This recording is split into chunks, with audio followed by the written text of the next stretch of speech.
Tema 1. Introducción a los sistemas informáticos, qué es un ordenador, cómo funciona y demás. Entonces, yo de momento os estoy diciendo que un sistema informático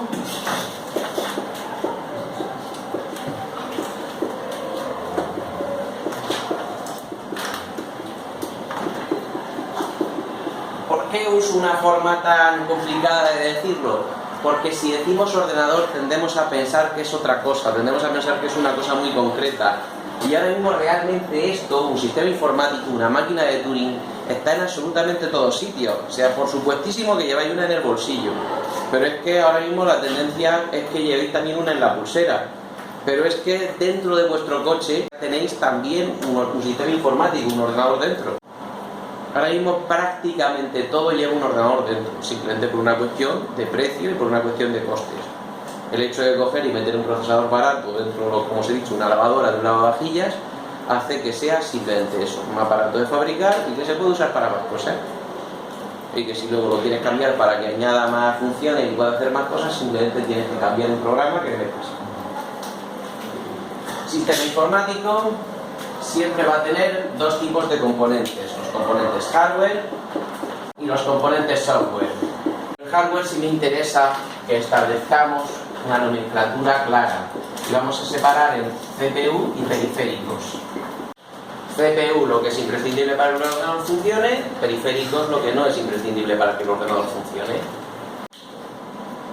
CPU, el microprocesador. Calculadora sobredimensionada, forma rapidísima de hacer sumas, restas, multiplicaciones y divisiones y absolutamente nada de lo que habéis oído de inteligencia artificial, de no sé qué, que los ordenadores piensan, que si cerebro, que si no sé qué, si no sé cuánto, mentira cochina. Un ordenador hace sumas, restas, multiplicaciones y divisiones a velocidades asquerosamente rápidas e inimaginables. Eso es lo que hace un ordenador. Todo lo demás que oigáis y todo lo demás que vaya de la idea de no es que tal, es que la conciencia, la singularidad, no sé qué, no sé cuántos, basura, mentira.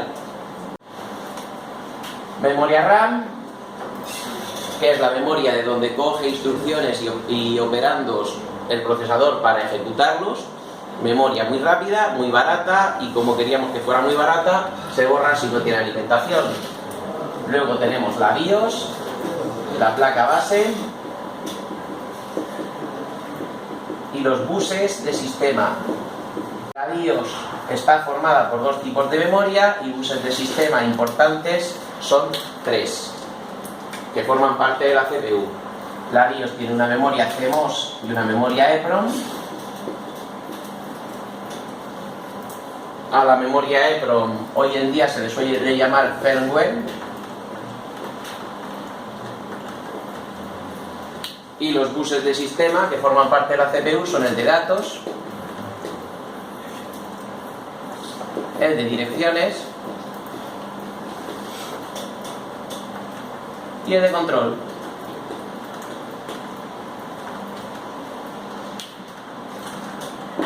BIOS, Binary Input Output System, sistema de entrada y salida binario.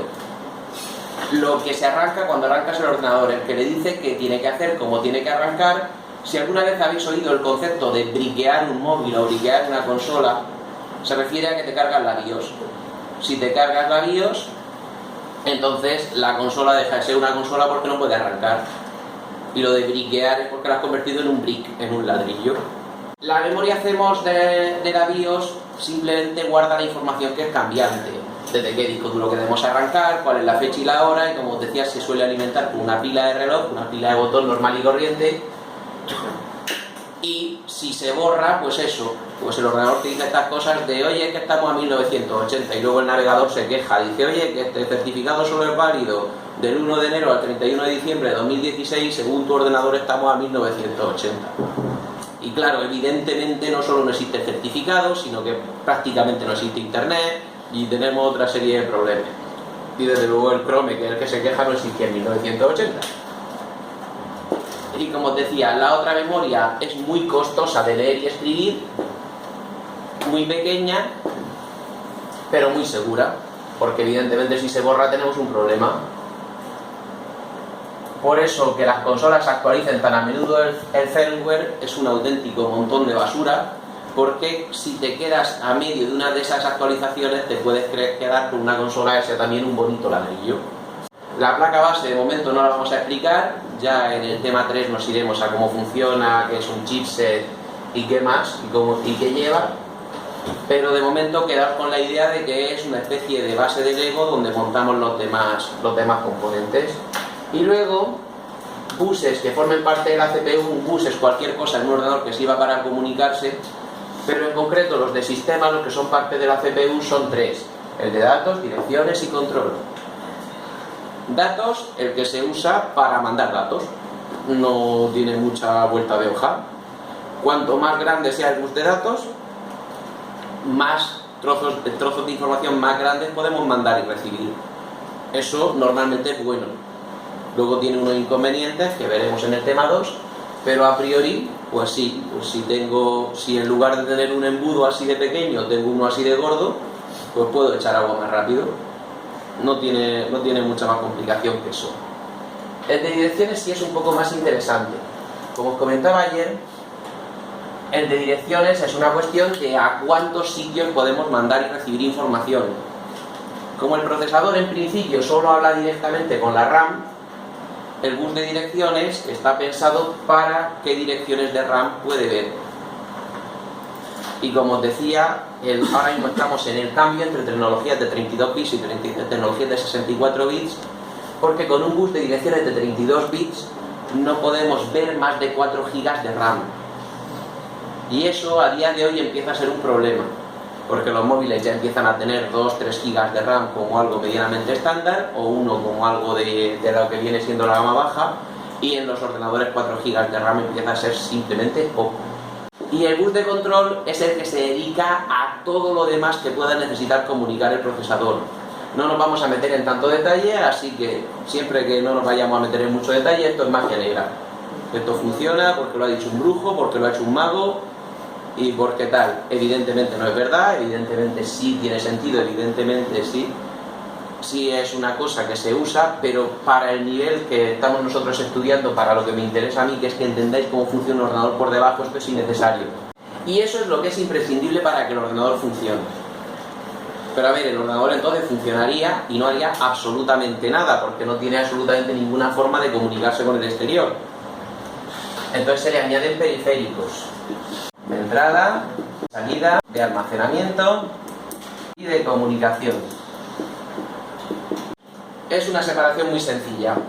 Periféricos de entrada, todo esto es siempre desde el punto de vista del ordenador, los que le sirven al ordenador para que un ser humano le pase información. Os decía el otro día, pues obvio, un micrófono, una cámara, un teclado, un ratón, cualquier cosa que sirva para que un ser humano le mande información en un formato que un ser humano entienda a un ordenador es un periférico de entrada. Luego el ordenador tendrá que convertir esa información del humano en algo que pueda entender el ordenador. Porque a priori tú le haces así a un ordenador y el ordenador no lo entiende. Tiene que tener una cámara, la cámara tiene que tener un sistema como por ejemplo el Kinect, que coja e interprete que esto es un saludo. Entonces el periférico de entrada lo que hace es traducir un formato humano a algo que entienda el ordenador. Como por poner un ejemplo, que tú muevas la mano encima del ratón, el ordenador lo traduce a unos movimientos de un cursor en una pantalla. Periféricos de salida. Los periféricos de salida son exactamente lo contrario, las cosas que usa un ordenador para comunicarnos información a los humanos, en formato que entendamos los humanos. Hablábamos ayer, unos altavoces, una impresora, un monitor, todo eso son periféricos de salida. Nada mucho más complicado. Almacenamiento. Esto empieza a ser un pelín más delicado. Almacenamiento, estamos cogiendo y guardando información y un ser humano puede mirarla y puede decir, mira, pues tengo este dispositivo de almacenamiento, pero la diferencia es que un ser humano no puede entenderla. Yo cojo y meto mi pendrive en el ordenador, le estoy pasando información al ordenador, pero yo no entiendo qué pone aquí dentro. El ordenador guarda información aquí y yo le puedo pasar esta información al mismo ordenador o a otro ordenador, pero no está en un formato entendible por un humano. Y comunicación, cualquier cosa que establezca un bus externo. Absolutamente cualquier cosa que haga un ordenador se comunique con cualquier otro periférico, o con un periférico de comunicación también, o con otro ordenador, cualquier cosa que haga eso es un periférico de comunicación. Entonces, una tarjeta de USB que establece un bus USB, Universal Serial Bus, que otra vez decir bus USB es un poco reiterativo, hace que un ordenador se pueda comunicar con un periférico de almacenamiento, que es un pendrive, o con un periférico de entrada, como puede ser un ratón o un teclado, que se conectan también por USB, o con un periférico de salida, porque también hay altavoces por USB, por poner un ejemplo, o con otro periférico de comunicación, como es un pincho Bluetooth o un pincho Wi-Fi.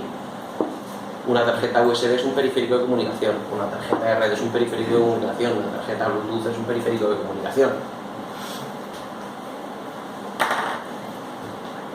Eso es lo que vamos a usar como base de lo que es un ordenador.